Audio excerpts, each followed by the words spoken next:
പരിശുദ്ധ അമ്മയ്ക്കും ഈശോയ്ക്കും 1000 നന്ദി.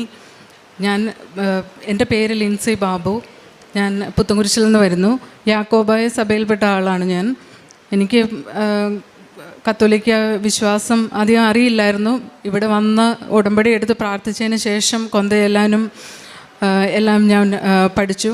ഞാൻ ആദ്യമായിട്ട് ഇങ്ങോട്ട് വരാനുള്ള കാര്യം, ഞാൻ IELTS എക്സാം ഒരു ജൂലൈ 2021 മുതൽ 2022 ഏപ്രിൽ വരെ 7 പ്രാവശ്യം എഴുതി. ഓരോ പ്രാവശ്യവും ഞാൻ ഓരോ വിഷയത്തിന് ഫെയിലാവുമായിരുന്നു. ഓരോ വിഷയത്തിന് ഒരു മൊഡ്യൂൾ എനിക്ക് കിട്ടില്ല. ഞാൻ മിഡിൽ ഈസ്റ്റിലാണ് ഒരു 16 വർഷമായിട്ട് വർക്ക് ചെയ്തുകൊണ്ടിരുന്നത്. ആ സമയത്തൊക്കെ ഞാൻ IELTS എക്സാം ട്രൈ ചെയ്യുന്നുണ്ടായിരുന്നു.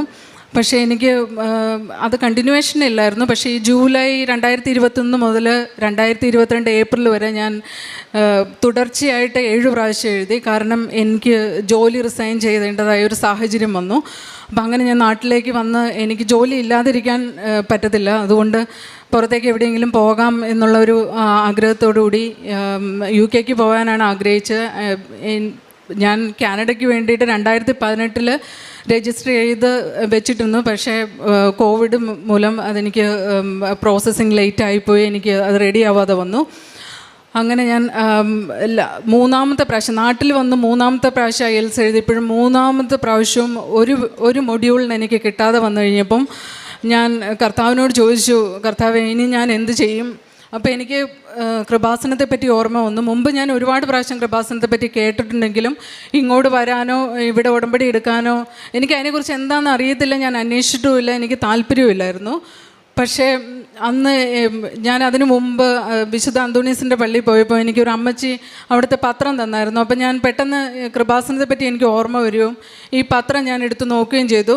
പത്രത്തിൽ ഞാനൊന്നും വായിച്ചൊന്നുമില്ല. അത് ഞാൻ തിരിച്ചു വെച്ചിട്ട് ഓൺലൈനിൽ ഗൂഗിളിൽ പോയി ഞാൻ എന്താണ് ഉടമ്പടി എന്ന് സെർച്ച് ചെയ്തു. ഉടമ്പടി സെർച്ച് ചെയ്ത് കഴിഞ്ഞപ്പം എനിക്ക് മനസ്സിലായി ഈ ഉടമ്പടിയുടെ 6 കാര്യങ്ങൾ നമ്മൾ ചെയ്യേണ്ട കാര്യങ്ങളുണ്ട്. അപ്പോൾ എനിക്ക് മനസ്സിലായി എനിക്ക് ഒരുപാട് കുറവുകളുണ്ട്.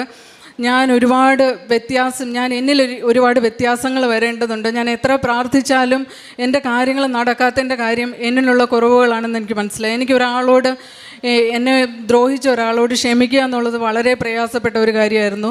അത് ഞാൻ ഒരിക്കലും ചെയ്യില്ലായിരുന്നു. അങ്ങനെ ഞാൻ ഉടമ്പടി എടുക്കാൻ തീരുമാനിച്ചു. ഇവിടെ വരാൻ എനിക്കൊരു 2 ആഴ്ച സമയമെടുത്തു.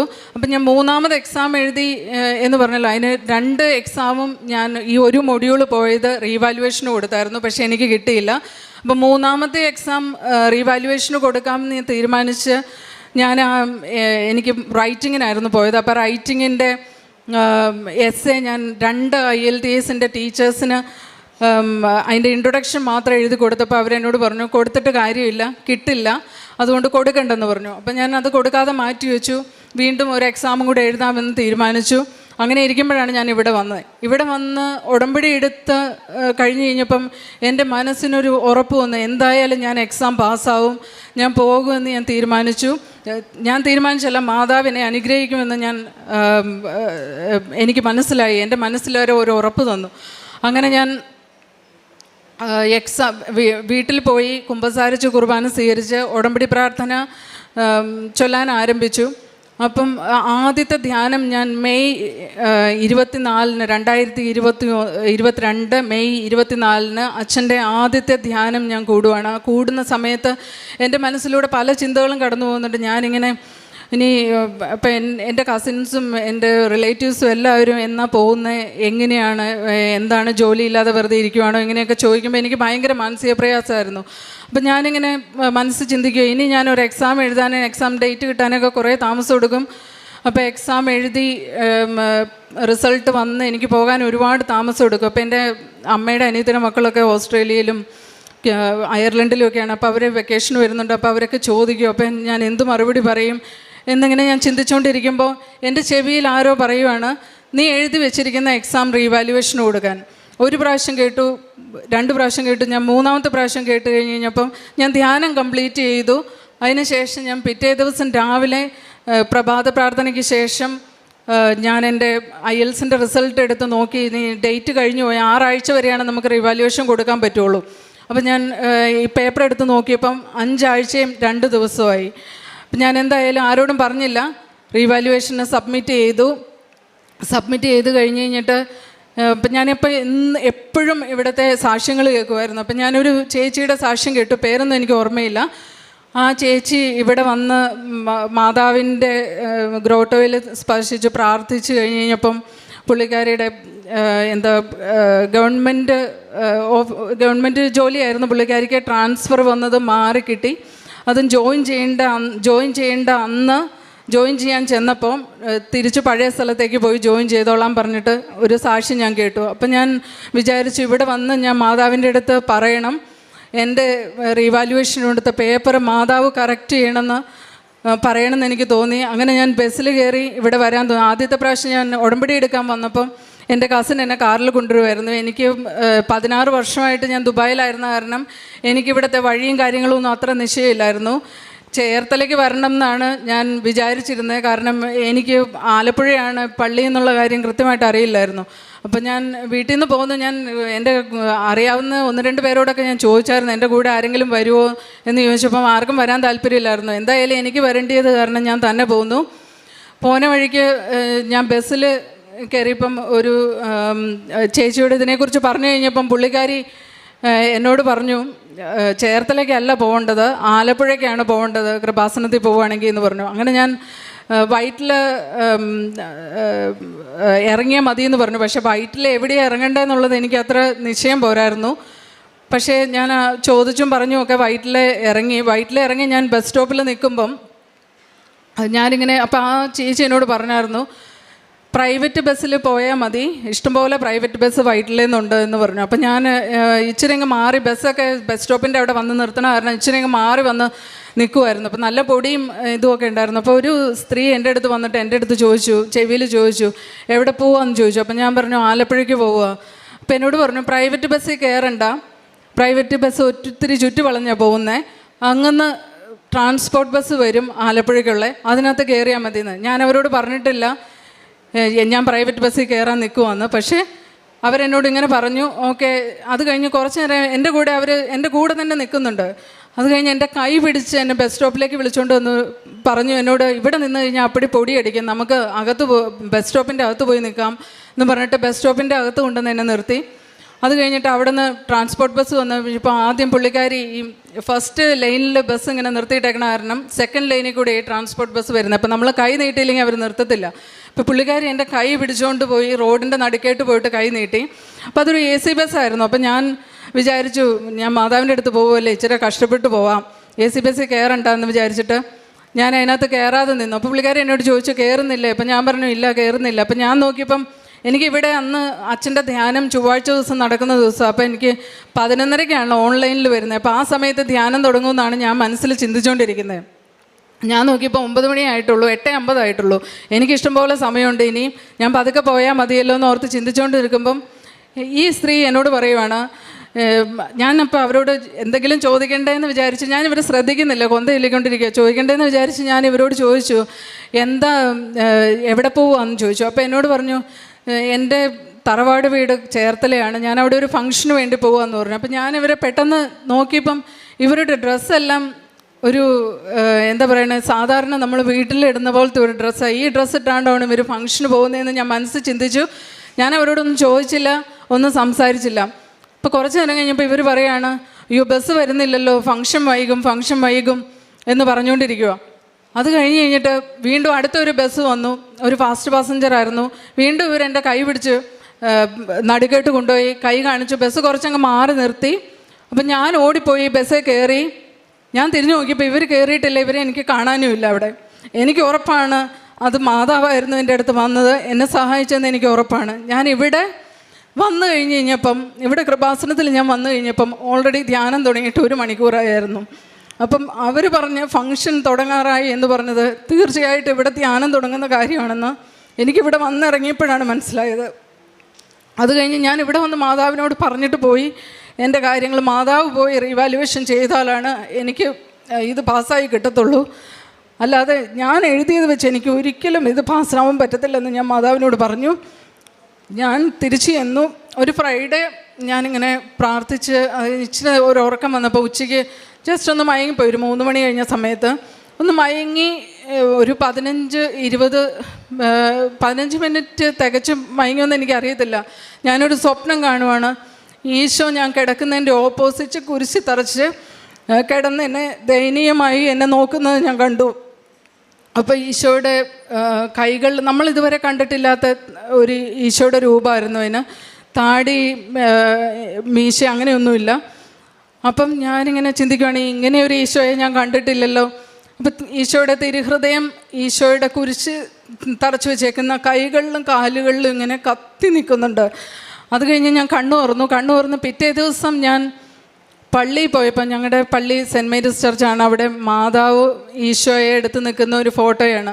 അപ്പം ഞാൻ നോക്കിയപ്പോൾ ആ ഉണ്ണി ഈശോയുടെ രൂപം തന്നെയായിരുന്നു ഞാൻ സ്വപ്നം കണ്ട ഈശോയ്ക്ക്.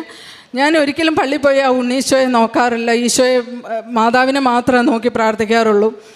അപ്പോൾ എനിക്കൊരു അടയാളമായിട്ട് ഈശോ അത് കാണിച്ചു തന്നെന്ന് എനിക്ക് മനസ്സിലായി. പിറ്റേ ദിവസം രാവിലെ അല്ല, രാത്രി പ്രാർത്ഥന കഴിഞ്ഞ് ഞാൻ നോക്കുമ്പം എൻ്റെ മൊബൈലിൽ എൻ്റെ റിസൾട്ട് വന്ന് കിടക്കുന്നുണ്ട്. അപ്പം ഞാൻ ഒരു വിഷയത്തിനാണ് എനിക്ക് കിട്ടാത്തുള്ളൂ. അപ്പം ഞാൻ 2 എണ്ണം വെറുതെ വെച്ചതാണ്. ഏത് വിഷയത്തിനാണോ എനിക്ക് കിട്ടാത്തത് അതിൻ്റെ സ്കോർ അപ്ഗ്രേഡായിട്ട് വന്നു. ഞാൻ എക്സാം പാസ്സായി. ഒരാഴ്ചയ്ക്കുള്ളിൽ എനിക്ക് UK-യുടെ ഇൻ്റർവ്യൂ വന്നു. ആ ഒരാഴ്ചയ്ക്കുള്ളിൽ എനിക്ക് ആ ഇൻ്റർവ്യൂ ഞാൻ പാസ്സായി. ആദ്യത്തെ ഇൻ്റർവ്യൂ പാസ്സായി. ഒന്നും എൻ്റെ കഴിവല്ല, മാതാവ് എനിക്ക് തന്നാണ്. മാതാവിനോട് ഞാൻ പ്രാർത്ഥിച്ചിരുന്നു, എനിക്ക് ഒരു ഇൻ്റർവ്യൂ ഫെയിലായി പോയി കഴിഞ്ഞാൽ എൻ്റെ കോൺഫിഡൻസ് നഷ്ടപ്പെട്ടു പോകും. അതുകൊണ്ട് ഞാൻ അങ്ങോട്ട് പോയാലും പോയില്ലേ ഇൻ്റർവ്യൂ ഫെയിലാവില്ലേ എന്ന് ഞാൻ പ്രാർത്ഥിച്ചിരുന്നു. അതുപോലെ തന്നെ ഞാൻ ആദ്യത്തെ ഇൻ്റർവ്യൂ തന്നെ പാസ്സായി. എനിക്ക് ഒരാഴ്ചയ്ക്കുള്ളിൽ ഓഫർ ലെറ്റർ കിട്ടി. UK-യുടെ പ്രോസസ്സിങ് ആരംഭിച്ചു. ഞാൻ സെപ്റ്റംബറിൽ UK-ക്ക് പോകേണ്ടതായിരുന്നു 2022. പക്ഷേ ചില പേപ്പർ കുറച്ച് ഡിലേ ആയത് കാരണം ഞാൻ നവംബർ 2022 UK-യിലേക്ക് പോയി. ഇപ്പം ഞാൻ ആദ്യത്തെ വെക്കേഷന് വന്നാണ്. എനിക്ക് മാതാവ് ആദ്യം തന്ന അനുഗ്രഹം, ഞാൻ എപ്പോഴും UK-യിലേക്കോ ഏതെങ്കിലും വിദേശ രാജ്യങ്ങളിലേക്കോ പോകുമെന്ന് ആഗ്രഹിച്ചപ്പോൾ ഞാൻ മനസ്സിൽ ചിന്തിച്ചായിരുന്നു, എനിക്ക് സെർവൈക്കൽ സ്പോണ്ടൈലോസിസ് ഉണ്ട്. ഒരു 12 വർഷമായിട്ട്, ഞാനിവിടെ വരുന്ന സമയത്ത് ഒരു 12 വർഷമായിട്ട് ഞാൻ ഒരുപാട് ട്രീറ്റ്മെൻറ്റ് അതിന് വേണ്ടി എടുത്തായിരുന്നു. ആയുർവേദവും അലോപ്പതിയും എല്ലാ ട്രീറ്റ്മെൻറ്റും എടുത്തു. ഞാനൊരു നേഴ്സും കൂടെയാണ്. ഞാൻ ന്യൂറോ സർജനെയാണ് ലാസ്റ്റ് കണ്ടുകൊണ്ടിരുന്നത്. എനിക്ക് moderate level C4 to C7 protrusion ഉണ്ടായിരുന്നു. ഇനി അടുത്ത ഒരു സ്റ്റേജ് വന്നു കഴിഞ്ഞ് കഴിഞ്ഞാൽ സർജറി ചെയ്യേണ്ടി വരുമെന്ന് ഡോക്ടർ എന്നോട് ഓൾറെഡി പറഞ്ഞിട്ടുണ്ടായിരുന്നു. അപ്പം ഈ വേദനയും വെച്ചുകൊണ്ട് ഞാനൊരു വിദേശ രാജ്യത്ത് പോയി കഴിഞ്ഞാൽ ഞാൻ അവിടെ എങ്ങനെ ജോലി ചെയ്യുമെന്നോർത്ത് എനിക്ക് ഭയങ്കര മാനസിക പ്രയാസമായിരുന്നു. പക്ഷേ എനിക്ക് ജോലി ചെയ്യാതിരിക്കാനും പറ്റത്തില്ല. അതുകൊണ്ട് അത് എൻ്റെ മനസ്സിലുണ്ടായിരുന്നു. ഞാൻ ഇവിടെ ആദ്യമായിട്ട് ഉടമ്പടി എടുക്കാൻ വന്ന് തിരിച്ചു പോയി. അന്ന് തന്നെ എനിക്ക് രോഗസൗഖ്യം കിട്ടി. എനിക്ക് ഒരു ദിവസം പോലും തൈലവും കുഴമ്പും തൂക്കാതെയോ ആരെങ്കിലും മസാജ് ചെയ്ത് തരാതെയോ ചൂട് പിടിക്കാതെയോ ഉറങ്ങാനേ പറ്റത്തില്ലായിരുന്നു. ഈ 44 വയസ്സ് എനിക്കിപ്പോൾ ഉള്ളൂ. എൻ്റെ റൂമിലേക്ക് കയറിയ ഒരു 60 വയസ്സ് കഴിഞ്ഞ ആളുടെ റൂമിലേക്ക് കയറുന്ന ഫീലായിരുന്നു. കാരണം കുഴമ്പിൻ്റെയും തൈലത്തിൻ്റെയും മണമായിരുന്നു എൻ്റെ റൂമിൽ മുഴുവൻ. അങ്ങനെ ഞാൻ അന്ന് തന്നെ തിരിച്ച് ചെന്ന് കഴിഞ്ഞ് പിറ്റേ ദിവസം പോലെ എനിക്ക് അന്ന് പോലെ ഫീൽ ചെയ്യുന്നുണ്ട്, എനിക്ക് വേദന ഇല്ലല്ലോ എന്ന്. അപ്പം എനിക്ക് സംശയമായി, ഇത് എനിക്ക് മാറിയതാണോ അല്ലാതെ എനിക്ക് തോന്നുന്നതാണോ എന്ന് സംശയം വന്നു. അപ്പം ഞാൻ അതിൻ്റെ പിറ്റേ ദിവസം എനിക്കൊരു ഭയങ്കര തലവേദന വന്നു. തലവേദന എനിക്ക് ഇതിൻ്റെ കൂടെ എപ്പോഴും വരുന്നതാണ്. അപ്പം ഞാൻ വിചാരിച്ചു എനിക്കിത് മാറിയിട്ടില്ല. അപ്പം ഞാൻ എൻ്റെ മോനോട് പറഞ്ഞു എനിക്ക് കുറച്ച് കുഴമ്പിട്ട് തിരുമ്മി തരാൻ പറഞ്ഞു. അപ്പോൾ കുഴമ്പിട്ട് തിരുമുന്ന സമയത്ത് ഇവൻ എന്നോട് പറഞ്ഞു, മമ്മിയുടെ ഷോൾഡറിൻ്റെ മസിൽസൊക്കെ ഭയങ്കര സോഫ്റ്റ് ആയിട്ടുണ്ടല്ലോ എന്ന്. അപ്പോൾ എനിക്ക് മനസ്സിലായി മാതാവ് എനിക്ക് സൗഖ്യം തന്നു എന്നുള്ളത്. അങ്ങനെ എനിക്ക് അങ്ങനെ ഒരു രോഗസൗഖ്യവും കൂടെ കിട്ടി. പിന്നെ മൂന്നാമത്തെ കാര്യം, ഞങ്ങൾക്ക് 15 വർഷമായിട്ട് ഷെയർ കിട്ടിയ സ്ഥലമായിരുന്നു, അത് വിൽക്കാൻ പറ്റുന്നില്ലായിരുന്നു. ഞാൻ എപ്പോഴും ഞങ്ങൾ താമസിക്കുന്ന വീടിൻ്റെ അവിടെ ഉപ്പിട്ട് വിശ്വാസ പ്രമാണം ചൊല്ലി കൃപാസനത്തിൻ്റെ പ്രാർത്ഥനയും ചൊല്ലി പ്രാർത്ഥിക്കുമായിരുന്നു ഈ സ്ഥലം ഒന്ന് വിറ്റ് കിട്ടാനായിട്ട്. 15 വർഷമായിട്ട് വിൽക്കാൻ പറ്റുന്നില്ലായിരുന്നു. അവസാനം ഒരു ധ്യാനത്തിൽ ഒരു ദിവസം ഞാനൊരു മാതാവിനോട് ഒരു ഡേറ്റ് വെച്ച് പ്രാർത്ഥിച്ചു. ഞാൻ നവംബറിൽ UK-യിലേക്ക് പോവും. മാർച്ച് അവസാനം ആകുമ്പോഴത്തേക്കിന് എൻ്റെ ഹസ്ബൻഡും മോളും കൂടി അങ്ങോട്ട് വരും. അപ്പോൾ ഹസ്ബൻഡ് പോന്നു കഴിഞ്ഞാൽ എൻ്റെ വിൽപ്പന ഭയങ്കര തടസ്സമായിരിക്കും. അപ്പോൾ അതുകൊണ്ട് അതിന് മുമ്പ് എനിക്കിതൊന്ന് വിൽക്കാൻ സാധിക്കണേ എന്ന് ഞാൻ മാതാവിനോട് പ്രാർത്ഥിക്കുമായിരുന്നു. ഒരു ധ്യാനത്തിൽ, ഞാൻ പോകുന്നതിന് മുമ്പ് ഒരു ധ്യാനത്തിൽ ജോസഫ് അച്ഛൻ പറഞ്ഞു, ഒരുപാട് നാളായിട്ട് സ്ഥലം വിൽക്കാൻ പറ്റാത്ത ഒരാളുടെ സ്ഥലം വിൽപ്പന നടക്കുമെന്ന് കർത്താവ് പറയുന്നുണ്ട്, വിഷമിക്കണ്ട, ഇങ്ങനെ പറഞ്ഞു. അപ്പം ഞാൻ ഇപ്പോൾ അച്ഛൻ ധ്യാനത്തിൽ ഇങ്ങനെ പറഞ്ഞു ഒരു കുന്നിൻ്റെ മുകളിലിരിക്കുന്ന സ്ഥലമാണെന്ന് പറഞ്ഞു. അപ്പം ഞാൻ എപ്പോഴും മനസ്സിൽ ചിന്തിക്കാറുണ്ട് ഈ കുന്നിൻ്റെ മുകളിലിരിക്കുന്ന സ്ഥലം ആയതുകൊണ്ടാണ് ഇത് വിറ്റ് പോകാത്തതെന്ന്. അതുപോലെ തന്നെ എൻ്റെ ഹസ്ബൻഡ് മാർച്ച് 28, 2022 അങ്ങോട്ട് വന്നു. അതിനു മുമ്പായിട്ട് ഒരാഴ്ച മുമ്പ് ഈ സ്ഥലം കച്ചവടമായി. അങ്ങനെ അത് കഴിഞ്ഞു. ഇനി അടുത്ത ഒരു കാര്യം, എൻ്റെ ഡ്രൈവിംഗ് ലൈസൻസാണ്. ഞാൻ UK പോയപ്പം നമ്മൾ UAയിൽ നമുക്ക് ഡ്രൈവിംഗ് ലൈസൻസ് ഉണ്ടെങ്കിൽ ആ ഡ്രൈവിംഗ് ലൈസൻസ് നമുക്ക് UK കൺവേർട്ട് ചെയ്ത് തരും. UK പോയി ഡ്രൈവിംഗ് ലൈസൻസ് എടുക്കുക എന്ന് പറഞ്ഞു കഴിഞ്ഞാൽ അത് വളരെ ബുദ്ധിമുട്ടുള്ള കാര്യമാണ്. അപ്പം ഞാൻ അവിടെ ചെന്ന് കഴിഞ്ഞാൽ പക്ഷേ ഞാൻ നവംബറിലാണ് UK സെപ്റ്റംബറിൽ എൻ്റെ ലൈസൻസ് എക്സ്പയർ ആയി പോയായിരുന്നു. പക്ഷേ ഞാൻ എല്ലാ പേപ്പർ വർക്കുകളും കാര്യങ്ങളും ഒക്കെ ആയിട്ട് പോയി. അവിടെ ചെന്നൊരു 2 ആഴ്ച കഴിഞ്ഞപ്പം ഞാൻ ഈ ഡ്രൈവിംഗ് ലൈസൻസിന് അപ്ലൈ ചെയ്തു. എക്സ്പയർ ആയ ഡ്രൈവിംഗ് ലൈസൻസ് ഞാൻ വെച്ചു കൺവേർട്ട് ചെയ്യാൻ വേണ്ടിയിട്ട്. അപ്പം ഞാൻ ആ ഫോമിനകത്ത് മാതാവിൻ്റെ തൈലം പുരട്ടി കുരിശ് വരച്ചു. എക്സ്പയറി ഡേറ്റിനകത്ത് മാതാവിൻ്റെ കാശുരൂപം മുത്തി പ്രാർത്ഥിച്ചു. മാതാവിനോട് പറഞ്ഞു എനിക്ക് ഈ ഡ്രൈവിംഗ് ലൈസൻസ് ഒന്ന് കൺവേർട്ട് ചെയ്ത് തരണം. ഇവിടെ ഇനി ഡ്രൈവിംഗ് ലൈസൻസ് എടുക്കുക എന്നുള്ളത് ഒരുപാട് പൈസ ചിലവും കഷ്ടപ്പാടുമുള്ള കാര്യമാണ്. മാതാവ് എനിക്കിതൊന്ന് ശരിയാക്കി തരണം എന്ന് പ്രാർത്ഥിച്ച് ഞാനത് വിട്ടു. 2 ആഴ്ച കഴിഞ്ഞപ്പം എൻ്റെ ഡ്രൈവിംഗ് ലൈസൻസ് റിന്യൂ ചെയ്ത് വന്നു. മീൻസ് കൺവേർട്ടായി UK ലൈസൻസായിട്ട് ചേഞ്ച് ചെയ്ത് കിട്ടി. അപ്പം എല്ലാവരും എന്നോട് പറഞ്ഞു എക്സ്പയർ ആയതാണെങ്കിലും അവർ ചേഞ്ച് ചെയ്ത് തരുമായിരുന്നു, അതുകൊണ്ടാണ് എനിക്ക് കിട്ടിയതെന്ന് പറഞ്ഞു. ഇതിന് ശേഷം എൻ്റെ കൂടെ വന്ന ഒരു കുട്ടിയുടെ ഹസ്ബൻഡിനും ഇതുപോലെ എക്സ്പയർ ആയ ലൈസൻസ് ഉണ്ടായിരുന്നു. അവരത് സബ്മിറ്റ് ചെയ്തു. പക്ഷേ അവർക്കൊരു വലിയ ലെറ്റർ തിരിച്ചു വന്നു, എക്സ്പയർ ആയ ലൈസൻസ് റിന്യൂ ചെയ്ത് കൊടുക്കാൻ പറ്റത്തില്ല, അതുകൊണ്ട് റിന്യൂ ചെയ്യാൻ പറ്റത്തില്ലെന്നും പറഞ്ഞുകൊണ്ട് അവരുടെ ലൈസൻസ് തിരിച്ചയച്ചു കൊടുത്തു. അപ്പോഴാണ് എനിക്കും ഇത് മാതാവ് ചെയ്തു തന്നതെന്ന് ഉറപ്പായി മറ്റുള്ളവരെ ഉറപ്പിക്കാനും പറ്റി. പിന്നെ മറ്റൊരു കാര്യം, ഞങ്ങൾ UK താമസിച്ചുകൊണ്ടിരുന്നപ്പം അവിടെ ഒരു വാടക വീട്ടിൽ താമസിച്ചുകൊണ്ടിരുന്നപ്പോൾ ആ വീട്ടിലേക്ക് ഒരു കാർ ഇടിച്ചിട്ട് ഞങ്ങൾക്ക് വേറൊരു അക്കോമഡേഷൻ ഇൻഷുറൻസ് അറേഞ്ച് ചെയ്ത് തന്നു. അപ്പോൾ അവിടെ താമസിക്കുന്ന സമയത്ത് ഞാനൊരു ഉടമ്പടി എടുത്തു. അപ്പോൾ എനിക്ക് കുറച്ച് പ്രാർത്ഥനയിലും കാര്യങ്ങളിലും ഒക്കെ കുറവ് വന്നായിരുന്നു. അപ്പോൾ ഞാൻ ഈശോയോട് എപ്പോഴും പ്രാർത്ഥിക്കുമായിരുന്നു, എനിക്ക് പ്രാർത്ഥനയിൽ കുറവ് വരണ്ട, എനിക്ക് വിശ്വാസത്തിൽ തന്നെ നിലനിൽക്കണം എന്ന് ഞാൻ ഈശോയോട് പറയുമായിരുന്നു. അങ്ങനെ ഞാൻ ജോസഫ് അച്ഛനെ സ്വപ്നം കണ്ടു. ഒരു ദിവസം ജോസഫ് അച്ഛനെ സ്വപ്നം കണ്ട് ഇവിടെ ഈ പള്ളിയിലിരിക്കുന്നതാണ് അച്ഛൻ എൻ്റെ അടുത്ത് വന്നിരുന്ന് സംസാരിച്ച് കഴിഞ്ഞിട്ട് ഞാൻ അച്ഛനോട് പറഞ്ഞു, അച്ഛാ എനിക്കൊരു കാര്യം പറയാനുണ്ട്. അപ്പോൾ അച്ഛൻ എന്നോട് പറഞ്ഞു പ്രാർത്ഥന കുറവല്ലേ? അപ്പോൾ ഞാൻ പറഞ്ഞു അതെ അച്ഛാ, ഞാൻ ഈശോയോട് പറയാമെന്ന് പറഞ്ഞു. അപ്പോൾ അതിൻ്റെ ഒരാഴ്ച കഴിഞ്ഞപ്പോഴാണ് ഈ വീട്ടിലേക്ക് കാറടിച്ച് എനിക്ക് ഈ പ്രശ്നങ്ങൾ മുഴുവൻ വന്നു. അങ്ങനെ ഞാൻ ഒരു ഓൺലൈൻ ഉടമ്പടി, അതിന് മുമ്പ് ഞാൻ ട്രൈ ചെയ്തായിരുന്നു ഓൺലൈൻ ഉടമ്പടി എടുക്കാൻ വേണ്ടിയിട്ട്. പക്ഷേ ഞാൻ ഓൾറെഡി ഉടമ്പടിയിലാണ്, അതുകൊണ്ട് റിന്യൂ ചെയ്യാൻ പറ്റില്ലെന്ന് കാണിക്കുമായിരുന്നു സൈറ്റിൽ. അപ്പം അത് കഴിഞ്ഞ് ഞാൻ അന്നേരം ഉടമ്പടി എടുക്കാൻ നേരത്തെ എനിക്കത് ഉടമ്പടി എടുക്കാൻ പറ്റി. അപ്പം അതിൻ്റെ ലാസ്റ്റ് നിയോഗമായിട്ട് ഞാൻ വെച്ചായിരുന്നു 1 വർഷത്തിനുള്ളിൽ എനിക്ക് UK ഒരു വീട് തന്ന് സ്വന്തമായിട്ടൊരു വീട് തന്ന് അനുഗ്രഹിക്കണമെന്ന്. അങ്ങനെ ഞങ്ങൾ വേറൊരു വാടക വീട്ടിലേക്ക് മാറി. അതിന് ശേഷം ഞങ്ങൾ പതുക്കെ വീട് അന്വേഷിക്കാൻ തുടങ്ങി. അപ്പോൾ ഞങ്ങൾക്ക് പൈസയ്ക്ക് കുറച്ച് പ്രശ്നമുള്ളത് കാരണം 10% പൈസ നമ്മളിടണം. അപ്പം അത് ഏകദേശം ഒരു 20-25 ലക്ഷം രൂപയൊക്കെ വരും നാട്ടിലെ, ബാക്കി ലോണായിട്ട് കിട്ടും. അപ്പോൾ ഇത് 10% ഇടാൻ ബുദ്ധിമുട്ടുള്ളതുകൊണ്ട് അതെങ്ങനെ സ്വരൂപിക്കുന്നുള്ളൊരു തീർച്ചയില്ലാത്തതുകൊണ്ട് ഞാൻ കർത്താവിനോട് ഒരു ആലോചന ചോദിച്ചു. ഞാൻ എപ്പോഴും എനിക്ക് എന്തെങ്കിലും ആവശ്യം വരുമ്പം നമുക്ക് മനുഷ്യർക്ക് സഹായിക്കാൻ പറ്റാത്ത സ്ഥലത്ത് നമ്മളെ ദൈവം സഹായിക്കും, ദൈവം നമുക്ക് സഹായം നൽകും എന്നുള്ള ഉറച്ച വിശ്വാസം ഉള്ളതുകൊണ്ട് ഞാൻ എപ്പോഴും വചനം എടുക്കാറുണ്ട്. ഞാൻ ബൈബിൾ തുറന്നൊരു വചനം എടുത്തു. എനിക്ക് വചനത്തിൽ കിട്ടി ഹബക്കൂക്ക് പ്രവാചകൻ്റെ 3:19 വചനം, കലമാൻ്റെ കാലുകൾക്ക് എന്ന പോലെ നിൻ്റെ കാലുകൾക്ക് ഞാൻ വേഗത നൽകും, ഉന്നതങ്ങളിൽ നിന്ന് ഞാൻ നിന്നെ സഹായിക്കുന്നു. ഞാൻ വീടെടുക്കാനായിട്ട് ശ്രമിക്കണോ വേണ്ടയോ എന്നുള്ളതായിരുന്നു കർത്താവിനോടുള്ള എൻ്റെ ചോദ്യം. അപ്പോൾ എനിക്കിങ്ങനെ വചനം കിട്ടിയപ്പോൾ ഞാൻ ഉറപ്പിച്ചു എനിക്ക് എന്തായാലും ഇതിനു വേണ്ടി അന്വേഷിക്കാൻ തുടങ്ങും. അപ്പം ഞങ്ങൾ കുറേ അന്വേഷിച്ചു, ഞങ്ങൾക്കൊന്നും ശരിയായില്ല. അവസാനം ഞങ്ങളൊരു ബിൽഡേഴ്സിൻ്റെ അടുത്ത് സമീപിച്ചപ്പോൾ അവർ ഞങ്ങൾക്ക് 25% അടയ്ക്കണം, അല്ലാതെ കിട്ടത്തില്ല എന്ന് പറഞ്ഞു. അപ്പം ഞാനാണെങ്കിൽ പിന്നെ ഞങ്ങൾ ഈ ശ്രമം ഉപേക്ഷിക്കാൻ തീരുമാനിച്ചു. പക്ഷേ എന്നിരുന്നാലും വീണ്ടും ഞങ്ങൾ അറിയാതെ അന്വേഷിച്ചുകൊണ്ടിരുന്നു. അപ്പോൾ കുറേ അന്വേഷിച്ചിട്ടൊന്നും കിട്ടാതെ വന്നപ്പോൾ ചെറിയൊരു നിരാശ വന്നപ്പോൾ വീണ്ടും ഒരു വചനം കൂടി ഞാൻ എടുത്തു. വചനം എടുത്തപ്പം കർത്താവ് എന്നോട് പറയുകയാണ്, നീ ആഴങ്ങളിലേക്ക് ഇറങ്ങി വല വീശാൻ. അപ്പം ഞാൻ വീണ്ടും ഞാൻ വർക്ക് ചെയ്യണ ഹോസ്പിറ്റലിനോട് അടുപ്പിച്ചാണ് വീട് അന്വേഷിച്ചുകൊണ്ടിരുന്നത്. അത് മാറ്റി കുറച്ച് ദൂരത്തേക്കുള്ള റിക്വസ്റ്റ് കൊടുത്തു. ഞങ്ങളെ അവിടെ വിളിച്ചു. അവിടെ ചെന്ന് വീട് എല്ലാം കണ്ടു കഴിഞ്ഞ് കഴിഞ്ഞപ്പം അവർ ഈ ഞങ്ങളെ ഫസ്റ്റ് റിജക്റ്റ് ചെയ്ത സെയിം ബിൽഡേഴ്സിൻ്റെ വീടാണ്. അപ്പോൾ അത് തരൂ എന്നുള്ളതിന് യാതൊരു ഉറപ്പുമില്ല. അപ്പം ഞാനൊരു മോർഗേജിൻ്റെ അഡ്വൈസറെ വിളിച്ച് സംസാരിച്ച് കഴിഞ്ഞപ്പോൾ അവർ പറഞ്ഞു നിങ്ങൾക്കത് കിട്ടാൻ സാധ്യതയില്ല എന്നോട് പറഞ്ഞു. പക്ഷേ എന്നിരുന്നാലും ഞാൻ കർത്താവിൽ വിശ്വസിച്ച് മുന്നോട്ട് പോയി. പിറ്റേ ദിവസം ഞങ്ങൾക്ക് വീണ്ടും ഒരു അപ്പോയിൻമെൻറ്റ് തന്നിട്ടുണ്ടായിരുന്നു. അപ്പോൾ അവിടെ ജോലിക്ക് അന്നുണ്ടായിരുന്ന സെയിൽസ്മാൻ, ഇയാൾ അവിടെ പെർമനൻ്റായിട്ട് ജോലി ചെയ്യുന്ന ഒരാളുടെ ലീവ് വേക്കൻസിയിൽ വന്നായിരുന്നു. അയാളുടെ ലാസ്റ്റ് ഡ്യൂട്ടിയുടെ അന്നാണ് ഞങ്ങളവിടെ ചെന്നത്. പക്ഷേ ഇപ്പം ഞങ്ങൾക്ക് അന്ന് കൺഫേം ചെയ്യാൻ പറ്റാത്തത് കാരണം അയാൾ ഞങ്ങൾക്ക് ഒരു അപ്പോയിൻമെൻറ്റും കൂടെ തന്നു. അയാളുടെ ജോലി അന്ന് തീരുവാണ്. പക്ഷേ അയാളുടെ ഓഫ് ഡേയിൽ ഞങ്ങൾക്ക് അൺഒഫീഷ്യൽ അപ്പോയിൻമെൻറ്റ് തന്നു.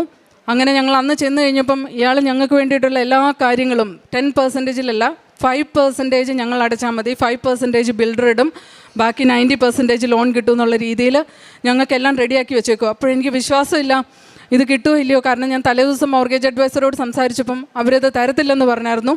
അങ്ങനെ ഞാൻ അപ്പം ഇയാളോട് വീണ്ടും വീണ്ടും ചോദിച്ചു ഇത് ഞങ്ങൾക്ക് കിട്ടുമോ. അപ്പോൾ അയാൾ അവിടെ ഇരുന്ന് ആ മോർഗേജ് അഡ്വൈസറെ ഫോൺ വിളിച്ചു. അയാളുടെ ഫോണിൽ നിന്ന്, ഓഫീസിലെ ഫോണിൽ നിന്ന് വിളിച്ചു കഴിഞ്ഞ് കഴിഞ്ഞപ്പം എനിക്ക് തരില്ല എന്ന് ഇപ്പോൾ പറഞ്ഞ ആ സ്ത്രീയും അതിന് മുമ്പ് ഞങ്ങളെ റിജക്റ്റ് ചെയ്ത ആ സ്ത്രീയും വേറൊരു മീറ്റിങ്ങിലായിരുന്നു. വേറൊരാളാണ് ഈ ഫോൺ ആൻസർ ചെയ്തത്. അയാൾ ഒരു 15 മിനിറ്റിനുള്ളിൽ ബാങ്കുമായിട്ട് സംസാരിച്ച് എനിക്ക് ഒഫീഷ്യൽ ഇമെയിൽ അയച്ചു, നിങ്ങൾക്ക് ലോൺ അപ്രൂവ് ആയി, മോർഗേജ് അപ്രൂവ് ആയി എന്നും പറഞ്ഞിട്ട്, അപ്പം പ്രൊസീഡ് ചെയ്യാമെന്നും പറഞ്ഞിട്ട്. അങ്ങനെ ഞങ്ങൾ വീട് റിസർവ് ചെയ്ത് തിരിച്ചു വന്നു. പിറ്റേ ദിവസം രാവിലെ മറ്റേ സ്ത്രീ എനിക്ക് വീണ്ടും മെയിൽ അയച്ചു, നിങ്ങൾക്ക് ഈ വീട് കിട്ടത്തില്ല, നിങ്ങൾക്ക് മോർഗേജ് അപ്രൂവ് ആവത്തില്ല, ലെൻഡർ സമ്മതിക്കത്തില്ലെന്ന് പറഞ്ഞു. അപ്പം ഞാൻ അവർക്ക് തിരിച്ച് മെയിൽ അയച്ചു, ഞാൻ ഓൾറെഡി വീട് റിസർവ് ചെയ്തു. അപ്പം എൻ്റെ ഈ മെയിലിൻ്റെ റിപ്ലൈ അങ്ങോട്ട് ചെല്ലുന്നതിന് മുമ്പ് അവരെനിക്ക് തിരിച്ച് വീണ്ടും ഒരു മെയിൽ അയച്ചു, ഓക്കെ നീ എൻ്റെ കൊളീഗുമായിട്ട് സംസാരിച്ച് ഇത് ചെയ്തത് ഞാൻ അറിഞ്ഞില്ല, ഓക്കെ നിങ്ങൾക്ക് പ്രൊസീഡ് ചെയ്യാമെന്നും പറഞ്ഞുകൊണ്ട്. അങ്ങനെ ഞാൻ ഏപ്രിൽ 11, 2024 ഉടമ്പടി വെച്ചു. മാർച്ച് 28, 2025 ഞങ്ങൾക്ക് വീടിൻ്റെ കീ കിട്ടി. ഈശോയും മാതാവും എൻ്റെ ജീവിതത്തിൽ പ്രവർത്തിച്ച എല്ലാ അത്ഭുതങ്ങൾക്കും ഞാൻ കോടാനുകോടി നന്ദി പറയുന്നു. ഈശോയും മാതാവും ഇല്ലായിരുന്നെങ്കിൽ ഞാനിന്നില്ല. എൻ്റെ ജീവിതം മൊത്തം മെസ്സപ്പായി കിടക്കുമായിരുന്നു. എല്ലാം ഓർഗനൈസ് ചെയ്ത് നല്ലൊരു ജീവിതം നയിക്കാൻ കർത്താവും ഈശോയും എന്നെ സഹായിച്ചു, കർത്താവും മാതാവും എന്നെ സഹായിച്ചു. പിന്നെ ഉടമ്പടി എടുത്തതിന് ശേഷം കുടുംബ പ്രാർത്ഥന കൃത്യമായിട്ട് ഞങ്ങൾ ചൊല്ലാറുണ്ട്. എൻ്റെ മുന്നിൽ കൈനീട്ടുന്ന ഒരാളെയും ഞാൻ വെറുതെ വിടാറില്ല. ഞാൻ എപ്പോഴും എൻ്റെ ദശാംശം മാറ്റിവെച്ച് അർഹതയുള്ള ആൾക്കാർക്ക് കൊടുക്കാൻ ശ്രമിക്കാറുണ്ട്. ഞാൻ പത്രം വിതരണം ചെയ്യാറുണ്ട്. നാട്ടിലുണ്ടായിരുന്ന സമയത്ത് ഞാൻ ഹോസ്പിറ്റലുകളിൽ പോയിട്ട് രോഗികളെ പരിചരിക്കാറും അവർക്ക് വേണ്ട സഹായങ്ങൾ ചെയ്തു കൊടുക്കാനും ചെയ്യാറുണ്ട്. എനിക്ക് UK അതിനുള്ള സൗകര്യങ്ങളില്ലാത്തതുകൊണ്ട് ഞാൻ സാമ്പത്തിക സഹായങ്ങൾ മാത്രമാണ് ചെയ്യാറുള്ളൂ. എൻ്റെ ജോലി വളരെ തിരക്കേറിയ ജോലിയാണ്. പക്ഷേ എങ്കിലും അതിൻ്റെ ഇടയിലൊരു അല്പസമയം കിട്ടിയാൽ ഞാൻ മാതാവിനെ പറ്റിയും കൃപാസനത്തെ പറ്റിയും അവരോട് സംസാരിക്കാറുണ്ട്. ഞാൻ മൂലം ഒരുപാട് പേര് ഇവിടെ വന്ന് ഉടമ്പടി എടുത്തിട്ടുണ്ട്. പിന്നെ എനിക്ക് തന്ന എല്ലാ അനുഗ്രഹങ്ങൾക്കും ഈശോയ്ക്കും മാതാവിനും ഞാൻ കോടാനുകോടി നന്ദി പറയുന്നു. പുറപ്പാട് 23:20 ഇതാ ഒരു ദൂതനെ നിനക്ക് മുൻപേ ഞാൻ അയക്കുന്നു, അവൻ നിൻ്റെ വഴിയിൽ നിന്നെ കാത്തുകൊള്ളും, ഞാൻ ഒരുക്കിയിരിക്കുന്ന സ്ഥലത്തേക്ക് നിന്നെ കൊണ്ടുവരികയും ചെയ്യും. ലിൻസി ബാബു എന്ന ഈ സഹോദരി തൻ്റെ ഉടമ്പടി ജീവിതത്തിൽ ലഭിച്ച വലിയ ദൈവാനുഭവങ്ങളെ അമ്മ മാതാവിൻ്റെ തിരുനടയിൽ ഒത്തിരി സന്തോഷത്തോടെ പങ്കുവയ്ക്കുകയാണ്. സഹോദരി കൃപാസനത്തെക്കുറിച്ച് അറിഞ്ഞ നാളുകൾ, കൃപാസനത്തിലേക്ക് വരാനുണ്ടായ സാഹചര്യം, അതിലൂടെ ലഭിച്ച നന്മകൾ ഓരോന്നും വിശദമായി തന്നെ ദൈവാനുഭവ വെളിച്ചത്തിൽ മകൾ പങ്കുവയ്ക്കുന്നുണ്ട്. മകൾ ആദ്യം ഉടമ്പടി എടുത്തത് 16 വർഷമായി. ഒന്ന് വിദേശത്ത് UK ജോലിക്ക് പോകുവാൻ വേണ്ടി ആഗ്രഹിച്ച മകൾ പരിശ്രമിച്ച്, മകൾ സൂചിപ്പിച്ചു 7 തവണ IELTS എഴുതി പരാജയപ്പെട്ടു. കുറച്ചുനാൾ ഗൾഫിൽ വർക്ക് ചെയ്തു, തൃപ്തിയില്ലാതെ തിരികെ പോന്നു. എങ്ങനെയെങ്കിലും UK പോകണമെന്ന വലിയ ആഗ്രഹത്തോടു കൂടി പരിശ്രമിച്ച എല്ലാ പരിശ്രമങ്ങളും പരാജയപ്പെടുമ്പോഴാണ് അമ്മ മാതാവിൻ്റെ തിരുനടയിൽ വന്ന് നിയോഗം സമർപ്പിച്ച് പ്രാർത്ഥിക്കുന്നത്. ആദ്യകാലം മുതൽ ജോസഫ് അച്ഛൻ കൃപാസനം പത്രത്തിൻ്റെ മുഖവാചകമായി എഴുതിയിരിക്കുന്നതാണ് ഉടമ്പടി ജീവിതം ഉടനടി പരിഹാരം. ഒരു ഉടമ്പടി എടുത്ത് 16 വർഷമായി മുടങ്ങിക്കിടക്കുന്ന വിഷയത്തിന് അമ്മ മാതാവ് ചുരുക്കം ദിവസങ്ങൾ കൊണ്ട് ഓപ്പണിങ് കൊടുക്കുകയാണ്. അമ്മയുടെ ഈ മണ്ണിൽ കാലുകുത്തി ഉടമ്പടി എടുത്ത ദിവസം എനിക്കത് സെർവിക്കൽ സ്പോണ്ടിലോസിസ് എന്ന പ്രശ്നം എനിക്ക് അന്ന് കുറഞ്ഞു തീർന്നതാണ്. നമ്മുടെ ജീവിതം എവിടെയൊക്കെയാണോ കുഴഞ്ഞു കിടക്കുന്നത്, എവിടെയൊക്കെയാണോ നാം തന്നെ വല്ലാതെ മനസ്സ് വേദനിച്ചുകൊണ്ട് പിന്തിരിഞ്ഞു നിൽക്കുന്നത്, എല്ലാ മേഖലകളെയും അമ്മയുടെ കരങ്ങളിലേക്ക് ഉറപ്പിച്ച് നമുക്ക് ഏൽപ്പിക്കാം. കാരണം അവൾ ഇല്ലായ്മയിൽ കൂടെ നിന്ന് സഹായിക്കുവാൻ സന്നദ്ധയാണ്. ഇല്ലായ്മയിൽ കൂടെ നിന്ന് സഹായിക്കുവാൻ, മകനോട് പറയുവാൻ ധൈര്യമുള്ളൊരമ്മയുടെ അരികിലാണ് നാം പ്രാർത്ഥിക്കുന്നത്. ഒന്ന് മാത്രമേ ഉള്ളൂ, യോഹന്നാൻ 2:5, അവൻ പറയുന്നത് പോലെ ചെയ്യുവൻ. ഈശോ എന്താണോ നമ്മുടെ ജീവിതത്തിൽ ആവശ്യപ്പെടുന്നത് അത് ചെയ്യുന്നതിന് കറയറ്റ മനസ്സോടെ തയ്യാറാകുമ്പോൾ ദൈവത്തിൻ്റെ വലിയ അനുഗ്രഹങ്ങൾ, വിശ്വസിക്കുവാനാവാത്ത പ്രവൃത്തികൾ, ജീവിതത്തെ തന്നെ മാറ്റിമറിക്കുന്ന അടയാളങ്ങൾ ജീവിതത്തിൽ നിരന്തരം നൽകിക്കൊണ്ട് അമ്മ പറയും, ഞാൻ ഇന്നും നിങ്ങളോടൊപ്പം സന്നിഹിതമാണ്, ഞാൻ ഇന്നും നിങ്ങൾക്ക് വേണ്ടി നിങ്ങളുടെ ആത്മാക്കളെ നേടുന്നതിന് വേണ്ടി വലിയ പ്രവൃത്തികൾ ചെയ്യുവാൻ കൂടെയുണ്ടെന്ന്. ഈ മകൾക്ക് ഈ കഴിഞ്ഞ 1.5-2 വർഷം കൊണ്ട് അമ്മ മാതാവിലൂടെ ലഭിച്ച വലിയ നന്മകളെ, അനുഭവങ്ങളെ നന്ദിയോടുകൂടി ഈ തിരുവൾത്താരയിൽ അമ്മയുടെ തിരുനടയിൽ സമർപ്പിച്ച് കരങ്ങളടിച്ച് ഈ സാക്ഷ്യം നമുക്ക് സമർപ്പിക്കാം. ആദ്യമേ തന്നെ ഞാൻ അമ്മയോടും തിരുക്കുമാരനോടും ഒരു ക്ഷമാപണം ചോദിച്ചുകൊണ്ടാണ് ഞാൻ എൻ്റെ സാക്ഷ്യം ഇവിടെ ഈ അൽത്താരയിലെ പരിശുദ്ധ അമ്മയുടെ മുൻപിൽ പറയാൻ ആഗ്രഹിക്കുന്നത്. 2024 ജൂലൈയിലാണ് ഞാൻ ഉടമ്പടി എടുക്കുന്നത്. എനിക്ക് ജനുവരിയിലെ പെട്ടെന്നൊരു നെഞ്ചുവേദന ഉണ്ടായി. ആ നെഞ്ചുവേദനയെ തുടർന്ന് ഞാൻ മെഡിക്കൽ കോളേജിൽ എന്നെ അഡ്മിറ്റാക്കി പെട്ടെന്ന് TMT എക്കോ എല്ലാം പോസിറ്റീവായി. എമർജൻസി ആയിട്ട് ആൻജിയോഗ്രാം ചെയ്യണമെന്ന് പറഞ്ഞു. അങ്ങനെ വണ്ടാനം മെഡിക്കൽ കോളേജിൽ എന്നെ ആൻജിയോഗ്രാമിന് വിധേയമാക്കി. അപ്പോൾ ഞാൻ പെട്ടെന്ന് പരിശുദ്ധ അമ്മയോട് പറഞ്ഞു, അമ്മ മാതാവേ, എനിക്ക് ഒരുപാട് ബുദ്ധിമുട്ടുകളുണ്ട്. 2019 കൊറോണ എൻ്റെ ജീവിതം തകർത്ത് കളഞ്ഞതാണ്. അപ്പോൾ എനിക്ക് ഈ ഒരു അവസ്ഥയിൽ നിൽക്കാൻ പോലും പറ്റാത്തൊരവസ്ഥയിൽ വീണ്ടും എന്നെ രോഗത്തിലേക്ക് നീ തള്ളിയിടരുതേ. എൻ്റെ കുഞ്ഞുമക്കൾക്ക് ഞാൻ എന്നും കൂട്ടായി ഉണ്ടാകാൻ നീ എന്നെ ഇടയാക്കണേ എന്ന് മാത്രം ആ സമയത്ത് പ്രാർത്ഥിച്ചിരുന്നുള്ളൂ. പക്ഷേ ആ സമയത്ത് വളരെ ക്രിട്ടിക്കലായിട്ട് എന്നെ ആൻജിയോഗ്രാമിന് കയറ്റുകയും അവിടെ വെച്ച് ആൻജിയോഗ്രാം ചെയ്യുമ്പോൾ എന്നെ കാർഡിയോളജി ഡോക്ടറായ ജയറാം ഡോക്ടറാണ് അതിന് നേതൃത്വം കൊടുത്തത്. അപ്പോൾ ഡോക്ടർ എന്നോട് പറഞ്ഞു, നീ വിഷമിക്കണ്ട, നിനക്ക് കുഴപ്പമൊന്നും ഉണ്ടാവത്തില്ലായിരിക്കും എന്നിങ്ങനെ പറഞ്ഞു. അപ്പോഴേ എന്നെ നോക്കിക്കൊണ്ട് പറഞ്ഞു, നീ ആരോടാണോ പ്രാർത്ഥിക്കുന്നത് അവരോട് പ്രാർത്ഥിച്ചോളൂ, കുഴപ്പമൊന്നുമില്ല എന്ന് പറഞ്ഞു. പക്ഷേ 3 ഹോള് ഡോക്ടർ കാണുന്നുണ്ടായിരുന്നു. അത് ആൻജിയോഗ്രാമിന് ശേഷം ആൻജിയോപ്ലാസ്റ്റർ ചെയ്ത് എന്നെ ഇറക്കണമെന്ന ഒരു തീരുമാനത്തിലായിരുന്നു അവരെന്നെ അതിനകത്ത് കയറ്റിയത്. പക്ഷേ അവിടെ വെച്ച് എനിക്ക് ഒരു വചനം ഓർമ്മ വന്നു, നിൻ്റെ ഭാരം കർത്താവിനെ ഏൽപ്പിക്കുക, അവിടുന്ന് നിന്നെ താങ്ങിക്കൊള്ളും, നീതിമാൻ കുലുങ്ങുവാൻ അവിടുന്ന് സമ്മതിക്കുകയില്ല. സങ്കീർത്തനം 55:22 എൻ്റെ ഓർമ്മയിൽ വന്നു. അങ്ങനെ ഞാൻ ആ ഒരു വചനത്തിൽ മുറുകെ പിടിച്ചിട്ട് പരിശുദ്ധ അമ്മയോട് പറഞ്ഞു, എന്നെ ഇതിനകത്തുനിന്ന് പൂർണ്ണ ആരോഗ്യത്തോടു കൂടെ എനിക്ക് പുറത്തേക്ക് ഇറങ്ങുവാൻ അമ്മ എന്നെ സഹായിക്കണം. അങ്ങനെ എൻ്റെ ആൻജിയോഗ്രാം തുടങ്ങി. കുറച്ച് സമയം ഒരു ബ്ലോക്ക് വന്നു എന്നൊരവസ്ഥയിൽ നിന്നപ്പോൾ ഞാൻ പറഞ്ഞു, മാതാവേ, എനിക്ക് പറ്റത്തില്ല, ഇവിടുന്ന് എന്നെ പൂർണ്ണ ആരോഗ്യത്തോടു ഇറക്കണം. എൻ്റെ മക്കൾക്ക് ഒരു താങ്ങായി ഞാൻ എന്നും ഉണ്ടാവണം. അവരൊരു കരയിലെത്തുന്നത് വരെ അവർക്ക് ബുദ്ധിമുട്ടൊന്നും കൂടാതെ എന്നെ അവർക്ക് കണ്ട് ഇരിക്കാനെങ്കിലും എന്നെ നീ കൊടുക്കണം എന്ന് പറഞ്ഞ് മനസ്സിലിങ്ങനെ പ്രാർത്ഥിക്കുന്നുണ്ട്. അപ്പോൾ ഞാൻ കണ്ണ് തുറന്ന് നോക്കുമ്പോൾ എനിക്ക് ചുറ്റിനും ഒരുപാട് ഡോക്ടേഴ്സുണ്ട്. അപ്പോൾ ഒരു ഡോക്ടർ വന്ന് എൻ്റെ തോളത്തിട്ട് തട്ടിയിട്ട് ജയറാം ഡോക്ടറോട് പറഞ്ഞു, ഇവള് ദൈവാനുഗ്രഹമുള്ളൊരു കുട്ടിയാണ്, നീ ആരോടാ പ്രാർത്ഥിക്കുന്നത്? അപ്പോൾ ഞാൻ പെട്ടെന്ന് എനിക്കൊന്നും മനസ്സിലായില്ല, ആ ഒരു അവസ്ഥയിൽ എനിക്കൊന്നും മനസ്സിലായില്ല. അപ്പോൾ ഈ ഡോക്ടർ വീണ്ടും എന്നോട് വന്നിട്ട് പറഞ്ഞു, നീ റൂമിലോട്ട് പോയിക്കോളൂ, നിനക്ക് കുഴപ്പമൊന്നുമില്ല, ഞാൻ കണ്ട ഹോള് 3 അവിടെ ഇല്ല. ആ അവസ്ഥയിൽ എനിക്ക് എന്ത് ചെയ്യണമെന്നറിയാൻ മേല.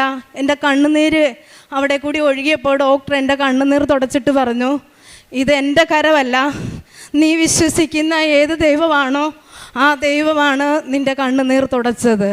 ഞാൻ നിൻ്റെ റൂമിൽ വരുന്നുണ്ട് നിന്നെ കാണാൻ. അങ്ങനെ 10 മിനിറ്റ് കൊണ്ട് ആൻജിയോഗ്രാം പൂർത്തിയാക്കി എന്നെ ICUയിലേക്ക് മാറ്റി. പിറ്റേ ദിവസം ഞാൻ റൂമിലോട്ട് പോന്നു. റൂമിൽ വന്നപ്പോഴേ ഡോക്ടർ എൻ്റെ അടുത്ത് വന്നിട്ട് ചോദിച്ചു, നീ ആരോടാടി പ്രാർത്ഥിക്കുന്നേ? നീ എൻ്റെ വീട് പുന്നപ്രയിലാണ്, അപ്പോൾ പുന്നപ്ര പള്ളിയിലാണോ നീ പോകുന്നത്? അപ്പം ഞാൻ പറഞ്ഞു, ഞാൻ പുന്നപ്ര പള്ളിയിൽ പോകും. ഞാൻ കൃപാസന മാതാവിൻ്റെ അടുത്ത് ഉടമ്പടി എടുത്ത് പ്രാർത്ഥിക്കുമായിരുന്നു ഡോക്ടറെ. അതിനകത്തൊന്നും ഞാൻ എൻ്റെ ഉടമ്പടിയിലൊന്നും എൻ്റെ രോഗാവസ്ഥകളൊന്നും വെച്ചിട്ടില്ലായിരുന്നു. ഞാൻ എൻ്റെ കുടുംബത്തിന് വേണ്ടിയിട്ടുള്ള പല കാര്യങ്ങൾ, എൻ്റെ മോൻ്റെ വിദ്യാഭ്യാസത്തിന് വേണ്ടിയിട്ടുള്ള കാര്യങ്ങൾ, അതൊക്കെയായിരുന്നു ഉടമ്പടിയിലുണ്ടായിരുന്നത്. അതേ തുടർന്ന് ഈ മെയ്യിൽ എൻ്റെ വീട്ടിലിരുന്ന മാതാവിൻ്റെ ഒരു രൂപം, ഒരു കല്ല് രൂപം എൻ്റെ കാലിലൊന്ന് വീണു. ആരുമില്ലായിരുന്നു ശല്യപ്പെടുത്താൻ. തനിയെ ഉരുണ്ട് എൻ്റെ കാലിൽ വീഴുകയായിരുന്നു. പക്ഷേ മാതാവിൻ്റെ രൂപത്തിന് കുഴപ്പമൊന്നും സംഭവിച്ചില്ല. ഇപ്പോഴും എൻ്റെ വീട്ടിൽ ആ രൂപമുണ്ട്. പക്ഷേ എൻ്റെ കാലിലൊരു ചെറിയ മുറിവുണ്ടായി. ആ മുറിവ് 3 ദിവസം വേദനയില്ലാതെ ഈശോയുടെ ഉയർത്തെഴുന്നേൽപ്പ് പോലെ 3-ാം ദിവസം എനിക്കൊരു വേദന തന്നു. ആ വേദനയെ തുടർന്ന് എന്നെ ഹോസ്പിറ്റലിൽ കൊണ്ടുപോവുകയും കാലിലെ മുറിവ് പഴുക്കുന്നുണ്ടെന്ന് ഡോക്ടർ പറയുകയും ചെയ്തു. അങ്ങനെ ഞങ്ങൾ പ്രൈവറ്റ് ഡോക്ടറെ കാണിച്ച് ഡോക്ടർ പല ടെസ്റ്റുകൾ നടത്തിയപ്പോൾ ബ്ലഡിലെ കൗണ്ട് കൂടുതലായിരുന്നു.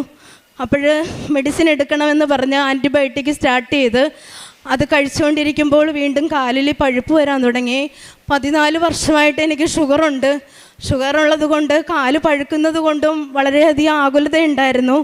പിന്നെ ഞാൻ മാതാവിൻ്റെ എണ്ണ എടുത്ത് എൻ്റെ ആ മുറിവിൽ തൊട്ട് മാതാവിൻ്റെ എണ്ണ തൊട്ടിട്ട് പറഞ്ഞു, ഈ പാദം മുറിക്കരുതേ, ഇത് ഷുഗറുണ്ട്, പഴുപ്പ് കയറുന്നുണ്ട്, 1 മാസത്തോളം ഹോസ്പിറ്റലിൽ അഡ്മിറ്റ് ആകണമെന്ന് പറഞ്ഞിട്ടുണ്ട്, ഇതിൽ പഴുപ്പ് കയറാൻ അനുവദിക്കരുതേ എന്ന് പറഞ്ഞുകൊണ്ട് ഞാൻ ആ എണ്ണ ചിലപ്പോൾ എൻ്റെ കാലിലിട്ട് ആ ഉടമ്പടി തൈലം എടുത്ത് ഞാൻ എൻ്റെ കാലിൻ്റെ മുറിവിൻ്റെ സൈഡിലിട്ട് അങ്ങനെ പ്രാർത്ഥിച്ചു.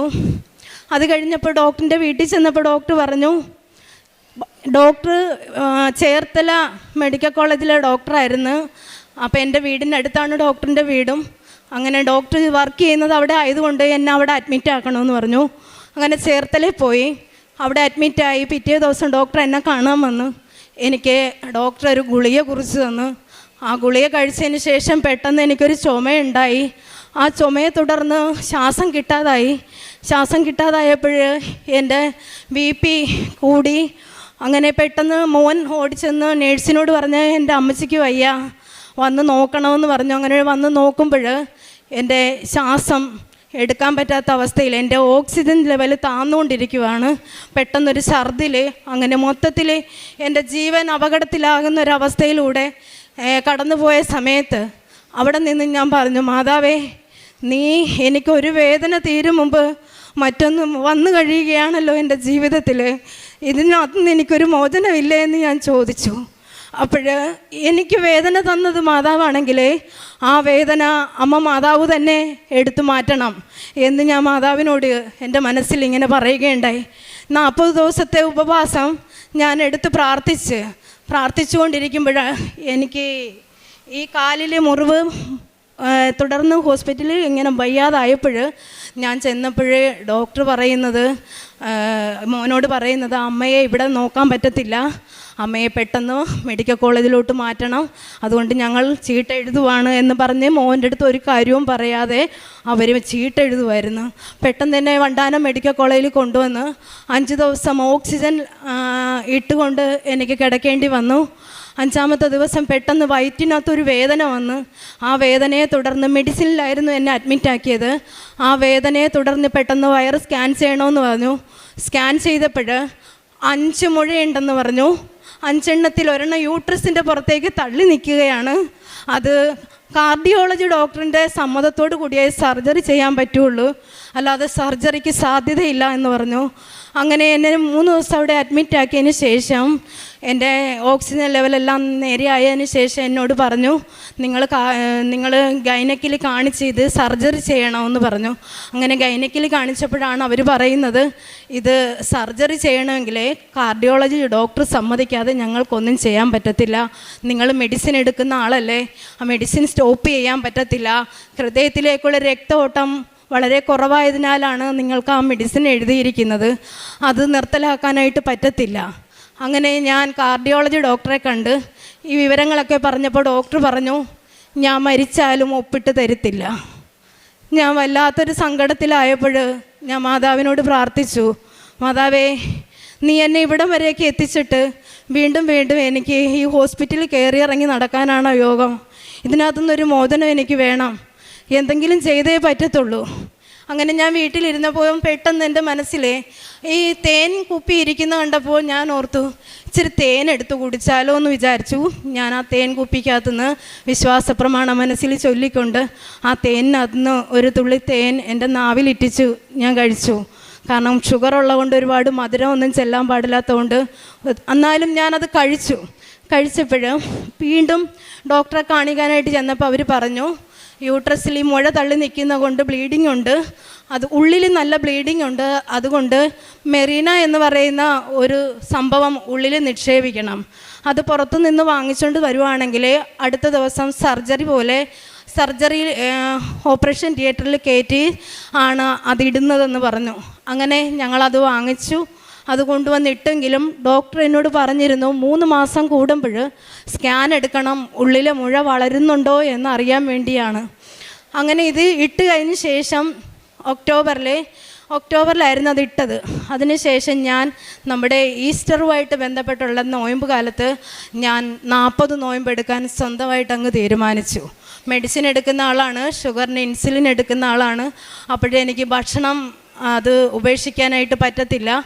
അതുകൊണ്ട് ഞാൻ ഒരു തീരുമാനം എടുത്ത്, മരിച്ചാലും വേണ്ടില്ല, ഞാൻ 40 ദിവസം കർത്താവായ ഈശോ മിശിഹ 40 ദിവസം ഉപവസിച്ചതിന് ശേഷമാണ് എല്ലാത്തിനും ഒരു തീരുമാനം ഉണ്ടാക്കിയത്. അതുകൊണ്ട് ഞാനും ഉപവസിച്ച് പ്രാർത്ഥിക്കാൻ പോവുകയാണ്.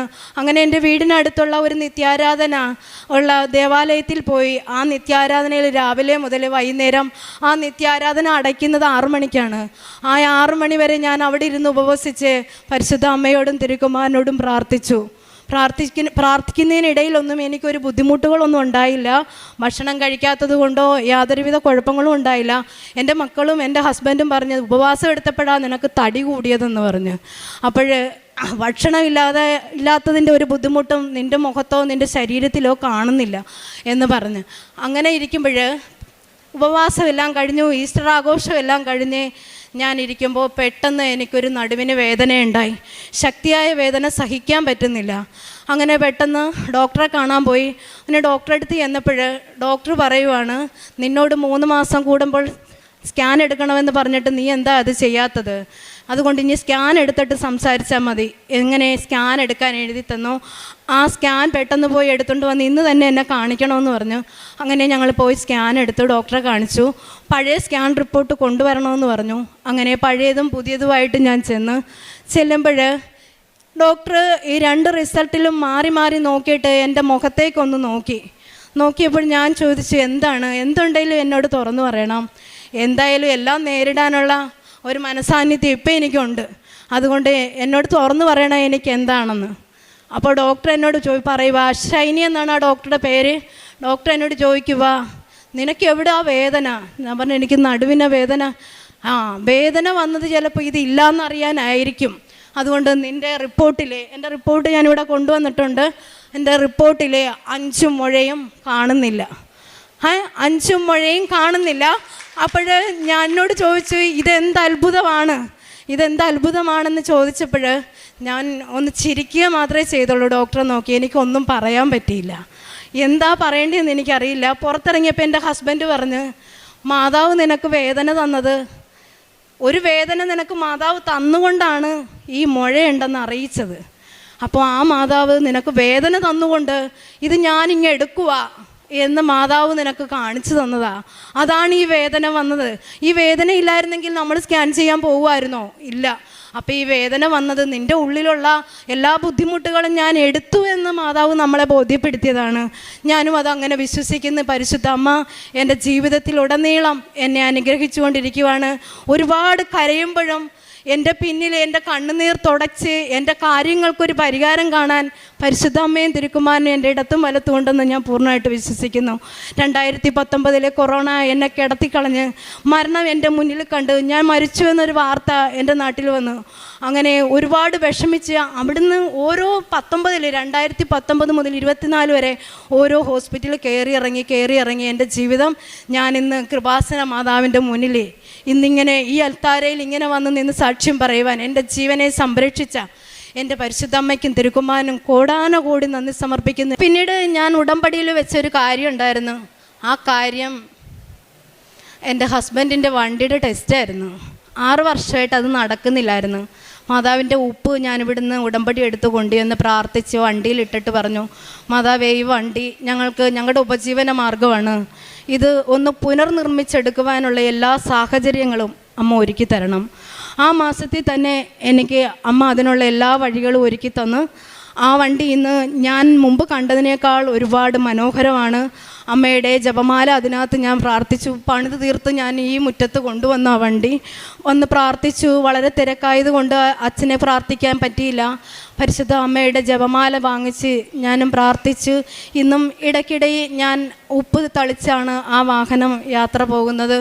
അങ്ങനെ എൻ്റെ കുടുംബത്തെ ഓരോന്നായി അമ്മ അനുഗ്രഹിച്ച് ഇന്ന് നിങ്ങളുടെ മുൻപിൽ ഒരു വലിയ സാക്ഷിയായി മാറാൻ പരിശുദ്ധ അമ്മ തിരുക്കുമാരനും എന്നെ അനുഗ്രഹിച്ച ആ നല്ല നിമിഷത്തെ ഓർത്ത് ഞാൻ എന്നും ഈ കൃപാസന മാതാവിൻ്റെ സന്നിധിയിൽ നടന്ന് ഓടി വന്ന് എനിക്കിവിടെ കയറി ഇനിയൊരു സാക്ഷ്യം കൂടി പറയണമെന്ന് ഞാൻ അതിയായി ആഗ്രഹിക്കുന്നു. അമ്മ മാതാവിൻ്റെ അടുത്ത് ഞാനത് പറഞ്ഞ് ഏൽപ്പിച്ചിട്ടുണ്ട്. അമ്മ അതെനിക്ക് സാധിച്ചു തരുമെന്ന് ഞാൻ ഈ അൽത്താരയിൽ നിന്ന് വിശ്വസിക്കുന്നു. എന്നെപ്പോലെ വേദനിക്കുന്ന എല്ലാ മക്കൾക്കും ഈ അൽത്താര ഒരു സാക്ഷിയായി മാറട്ടെ എന്ന് ഞാൻ പ്രാർത്ഥിച്ചുകൊണ്ട് ഈശോ മിശിഹായ്ക്ക് സ്തുതി. കാരുണ്യ പ്രവൃത്തിയായിട്ട് എനിക്ക് ഇവിടുത്തെ പത്രം, കൃപാസന അമ്മയുടെ പത്രം എനിക്ക് പ്രേക്ഷിത പ്രവർത്തനമായിട്ട് ഓടി നടന്ന് എല്ലാവരുടെയും കൈകളിൽ എത്തിക്കാൻ എനിക്ക് പറ്റത്തില്ലായിരുന്നു. അപ്പോഴേ ഉടമ്പടി എടുത്തപ്പോൾ തന്നെ ഞാൻ അമ്മയോട് പറഞ്ഞു, അമ്മ മാതാവേ, എൻ്റെ കുഞ്ഞുമകൻ എൻ്റെ ദേവാലയത്തിൽ ശുശ്രൂഷ ചെയ്യുന്ന കുഞ്ഞാണ്. ഞാൻ അവനിലൂടെ ഇത് അനേകരിൽ ഞാനിത് എത്തിക്കും. അമ്മ, ഞാനാണത് അവൻ്റെ കൈകൾ കൊണ്ട് മറ്റുള്ളവർക്ക് കൊടുക്കുന്നതെന്ന് കരുതണം. എൻ്റെ കാലുകളെ അമ്മ ബലപ്പെടുത്തുന്ന കാലം അതിദൂരമല്ല എന്നെനിക്കറിയാം. അത് ഏറ്റവും അടുത്ത് തന്നെയാണ്. ആ സമയത്ത് ഞാൻ ഓടി നടന്ന അമ്മയുടെ കൃപാസന പത്രം എല്ലാവർക്കും കൊടുക്കും. അമ്മയുടെ കൃപാസന പത്രം വായിച്ച് കൊടുക്കേണ്ടവർക്ക് വായിച്ചു കൊടുക്കും. ആ ഒരു അനുഗ്രഹം കൂടി അമ്മ എനിക്ക് തന്ന് എന്നെ അനുഗ്രഹിക്കണമെന്ന് ഞാൻ എപ്പോഴും പ്രാർത്ഥിക്കുന്നുണ്ട്. അമ്മ അതെനിക്ക് തരും. പിന്നെ കാരുണ്യ പ്രവൃത്തിയായിട്ട് ഞാൻ ഹോസ്പിറ്റലിൽ കിടക്കുന്ന രോഗികളുടെ അവിടെ സംഘടന വഴി എൻ്റെ വീട്ടിൽ ഭക്ഷണം ഉണ്ടാക്കി കൊടുക്കണമെന്ന് പറയുമ്പോൾ ഞാനത് ചെയ്തു കൊടുക്കാറുണ്ട്. പിന്നെ എൻ്റെ വീട്ടിൽ എനിക്ക് ഓടി നടന്നിങ്ങനെ കൊണ്ടു നടക്കാൻ പറ്റാത്തതുകൊണ്ട് എൻ്റെ വീട്ടിൽ എപ്പോഴും പുറത്തു നിന്ന് ഒരാളെങ്കിലും ഒരു ഗ്ലാസ് ചായയെങ്കിലും കുടിക്കാൻ എൻ്റെ വീട്ടിൽ വരാറുണ്ട്. അവരെയൊക്കെ ഞാൻ നല്ല രീതിയിൽ കാണാറുണ്ട്, അവരെയൊക്കെ കൊടുക്കാറുണ്ട്. പിന്നെ വസ്ത്രം ചോദിച്ച് വരുന്നവർക്ക് ഞാൻ ഉപയോഗിക്കുന്ന, മോശപ്പെട്ടതല്ല, ഞാൻ ഉപയോഗിക്കുന്ന നല്ല വസ്ത്രം തന്നെ കൊടുത്തൊക്കെ ഞാൻ അവരെ സന്തോഷത്തോടെ എൻ്റെ ഭവനത്തിൽ നിന്ന് പറഞ്ഞു വിടാറുണ്ട്.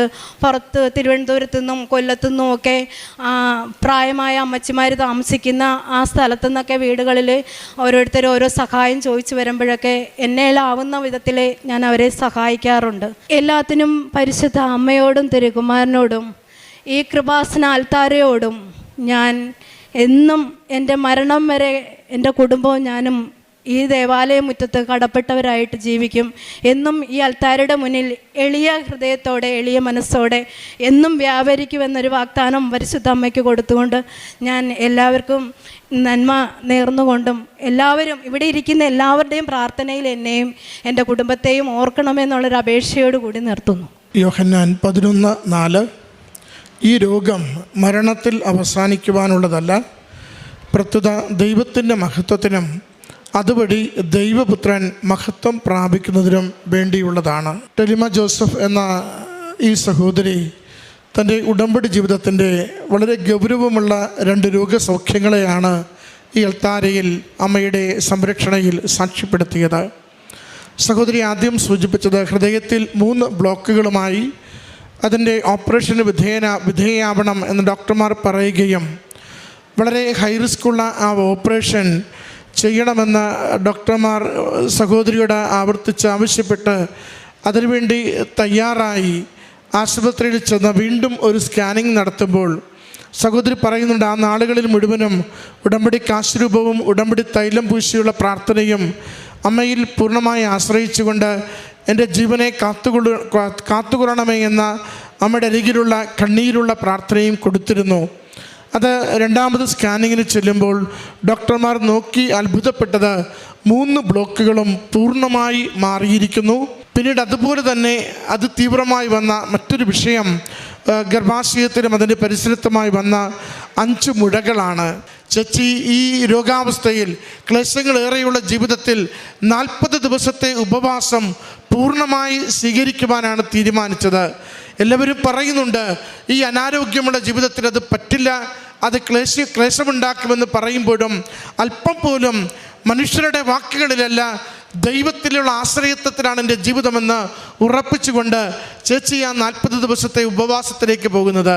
പിന്നീട് സ്കാനിങ്ങിന് വേണ്ടി അയക്കുമ്പോൾ സ്കാനിങ് കഴിഞ്ഞ് ചോദിക്കുന്നത്, എന്താ സംഭവിച്ച്, എവിടെയാ പോയേ, എന്താ ഇപ്പോൾ നടന്നുകൊണ്ടിരിക്കുന്നത്? ചേച്ചി ഒന്നും മനസ്സിലാകാതെ എന്തുണ്ടെങ്കിലും പറഞ്ഞോളാൻ പറയുമ്പോൾ ചേച്ചിയോട് പറയുന്നുണ്ട്, വയറ്റിനകത്തുള്ള 5 മുഴകളും അവിടെ ഇല്ല, പൂർണ്ണമായും മാറി സൗഖ്യപ്പെട്ടിരിക്കുന്നുവെന്ന്. പ്രിയമുള്ളവരെ, ഈ 2 രോഗസൗഖ്യങ്ങളും മുഴുവൻ മെഡിക്കൽ പ്രൂഫോട് കൂടിയാണ് ചേച്ചി അൾത്താരയിൽ നിൽക്കുന്നത്. മുൻപ് എങ്ങനെയായിരുന്നു, പിന്നീട് അതെങ്ങനെ മാറി, 2 രോഗത്തിൻ്റെയും ബ്ലോക്കുള്ള അവസ്ഥയും ബ്ലോക്കില്ലാത്ത അവസ്ഥയും മുഴകളുള്ള അവസ്ഥയും മുഴകളില്ലാത്ത അവസ്ഥയും 2ൻ്റെയും സ്കാൻ റിപ്പോർട്ടോടു കൂടി ഈ അൾത്താരയിൽ നിന്ന് പറയുന്നു, ഇത് മരുന്നോ ലേപനമോ ഔഷധമോ അല്ല, ഞാൻ വിശ്വസിക്കുന്ന എൻ്റെ കർത്താവ്, ഞാൻ നിരന്തരം വിളിച്ചെൻ്റെ കണ്ണീരോടുകൂടി പ്രാർത്ഥിക്കുന്ന എൻ്റെ കൃപാസനം മാതാവിൻ്റെ സംരക്ഷണം, അമ്മയുടെ പ്രത്യക്ഷീകരണത്തിൻ്റെ കൃപയാൽ അമ്മയുടെ പ്രത്യക്ഷീകരണത്തിൻ്റെ സാക്ഷിയാകുന്നതിന് വേണ്ടി എൻ്റെ ജീവിതത്തിന് ഇത് അനുവദിച്ചു നൽകിയതാണ്. അതുകൊണ്ട് എൻ്റെ ജീവിതം ദൈവനാമത്തെ മഹത്വപ്പെടുത്തി അമ്മയുടെ പ്രത്യക്ഷീകരണത്തിന് സാക്ഷിയാക്കി എന്നും ഞാൻ മുന്നേറുമെന്ന്. അത്ഭുതകരമായ പ്രവൃത്തികൾ, കണ്ണിന് വിശ്വസിക്കുവാനാവാത്തത്, കാതുകൾക്ക് വിശ്വസിക്കുവാനാവാത്തത് ഇന്നും നമ്മുടെ ജീവിതത്തിൽ അനുവദിച്ചു തരുവാൻ ദൈവം സന്നദ്ധനാണ്. നമ്മൾ എത്ര കണ്ട് അത് സ്വീകരിക്കുവാൻ തക്കവിധം നമ്മുടെ വിശ്വാസത്തെ വളർത്തുന്നു, ജീവിതത്തെ വിശുദ്ധീകരിക്കുന്നു, വിശേഷബുദ്ധിയായി അവിടുന്ന് അനുവദിച്ച് തരാൻ പറ്റുന്ന വിധം ജീവിതത്തെ അവിടുത്തെ സന്നിധിയിൽ സമർപ്പിക്കുന്നു. നമുക്കത് പരിശോധിക്കാം. ഈ സഹോദരിക്ക് ലഭിച്ച ഈ സൗഖ്യാനുഭവങ്ങൾക്ക് അമ്മ മാതാവിനും തിരുക്കുമാരനും നന്ദി പറഞ്ഞുകൊണ്ട് കരങ്ങളടിച്ച് ഈ സാക്ഷ്യം നമുക്ക് സമർപ്പിക്കാം.